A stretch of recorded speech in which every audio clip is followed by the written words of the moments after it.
Hello friends, I'm Max and this video is about my ultralight pack frame made from a few pine planks and a birch cherry branch.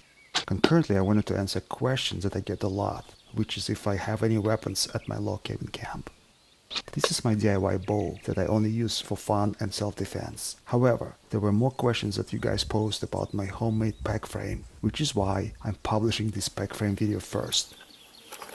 I came up with this original design a long time ago, but rendered it only about 5 years ago. The pack frame went through many extreme tests in different weather conditions and must have carried a few tons of load since then. Initially, I was a little concerned about moisture affecting its stiffness and geometry, but my fears were put to rest. The pack frame's design proved to be reliable and comfortable, yet fairly simple in making. I can now recommend this design to my viewers without any reservations. A traditional pack frame is just a wood frame with two straps. It is basically a bottomless backpack, as you can attach an item of any size or shape to it. Something that can't be done with a backpack that would always have a volume limit. It is a feature that comes handy in the outdoors more often than I thought. Over the years, I discovered many advantages of my pack frame over a backpack and started to use it more often to carry different types of loads. Initially, I made this pack frame to carry saplings of rare deciduous trees through the difficult Karelian terrain. During the last years, I planted over 250 trees around my camp to replenish the ones that were knocked down by a severe storm. Most of the tree saplings are growing in 3 nurseries around my log cabin camp. I planted Allegiant birches, indigo trees, Armour velvet trees, white acacia trees, German medlar trees, red bud cercis, scarlet red maple, and a few other types of trees. Then I discovered that the pack frame's upper handle could be used as an additional support to carry long, heavy objects such as boards, slabs, and even small logs, given its convenient arch shape. Most of the object's weight is transferred to your shoulders through the pack frame's shoulder straps. Such centrally balanced weight distribution is ergonomic, and I could carry long, heavy objects by myself for fairly long distances. The pack frame really helped me a few years back when I needed to carry heavy slabs to my log cabin camp from far in the woods to make a bear-proof door. It was also used to carry a big pile of workpieces to make my water wheel. When you carry tools, food supplies, and other materials through the difficult Karelian terrain with no roads, you begin to appreciate the pack frame's functionality more and more with each step you take. I spent so much time to show examples of my pack frame's application in order to show my deep appreciation of people who invented this simple carrying device thousands of years ago. By the way, Otzi, also called the Tyrolean Iceman, who was killed over 5,000 years ago and whose mummy was found in the Alps, had a similar pack frame with him.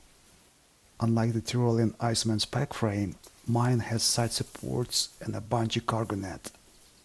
My pack frame is significantly more convenient, yet lighter than its prehistoric counterpart. Note, the bungee cargo net is a super convenient option that allows one to quickly load and unload large heavy items of irregular shape. It literally takes seconds to load a pack frame equipped with a cargo net. For example, it made a breeze to transport clay to the construction site of my earth oven. Many people think that a pack frame, unlike a backpack, doesn't protect cargo from rain or snow.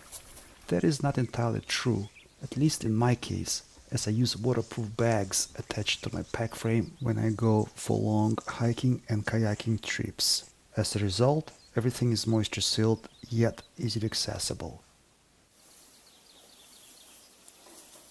To secure extra bulky or heavy loads, like this rock plate for my portable oven, I use rope.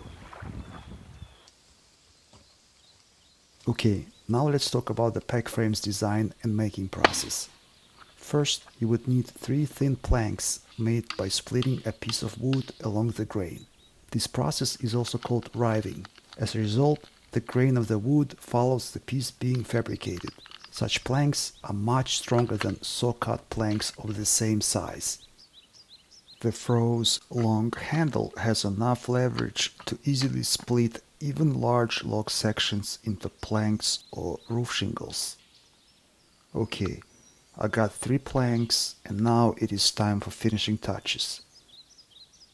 My homemade draw knife is the perfect tool for that. Because you use both hands when working with a draw knife, it is necessary to secure the workpiece. Back then, I didn't have a shaving horse, so I used a small log table and a piece of branch with rope to make an improvised shaving horse. You can see it was not the most comfortable contraption to use, but it did an okay job.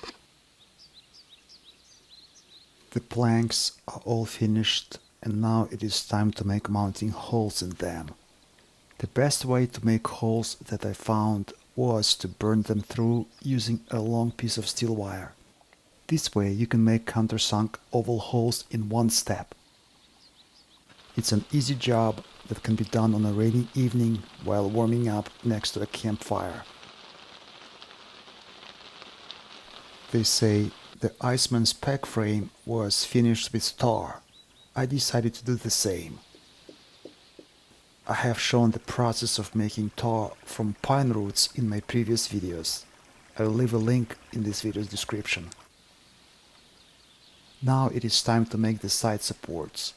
I prepared a few long birch cherry branches and made my first attempt in making side supports.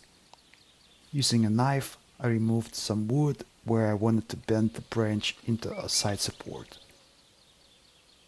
The result didn't satisfy me, and I decided to redo them using a simple steam bending mold made from 2 log sections to bend a heated birch cherry branch around it.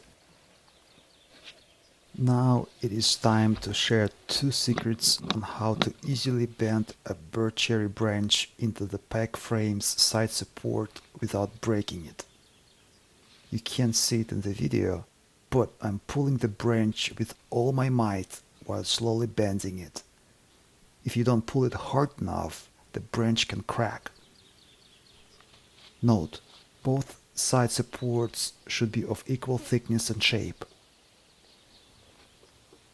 The second secret is that I heated up the branch in a campfire to soften the wood's lignin polymer that fills the spaces between the cellulose fibers, making the wood rigid.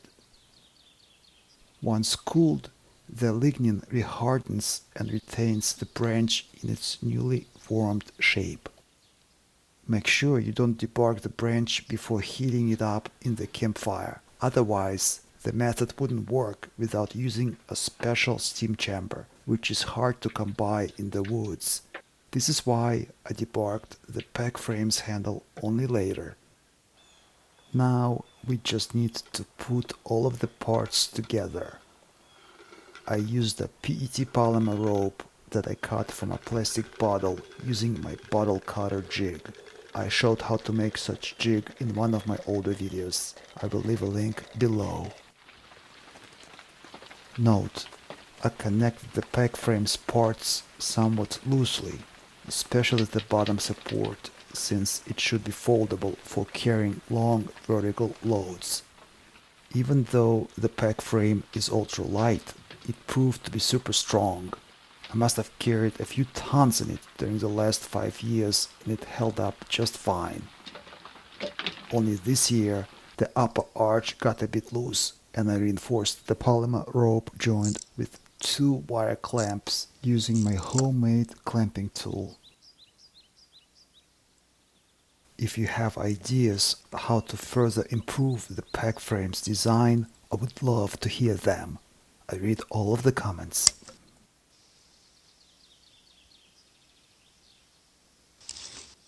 This is Maxi Gorov from St. Petersburg, Russia. If you liked this video, perhaps you could share it with your friends. Let good people watch good videos. P.S. I only produce 1 or 2 videos max a month, and if you don't want to miss new content like this, subscribe and click the notification bell to stay up to date with all of the latest content. Due to new YouTube's recommendation algorithm, its notifications have become more unstable otherwise. PPS. Below I left a link to my DIY projects playlist, as well as playlists about my log cabin building, bushcraft projects, kayaks making, and outdoor cooking. I hope to see you back on Advoco Makes.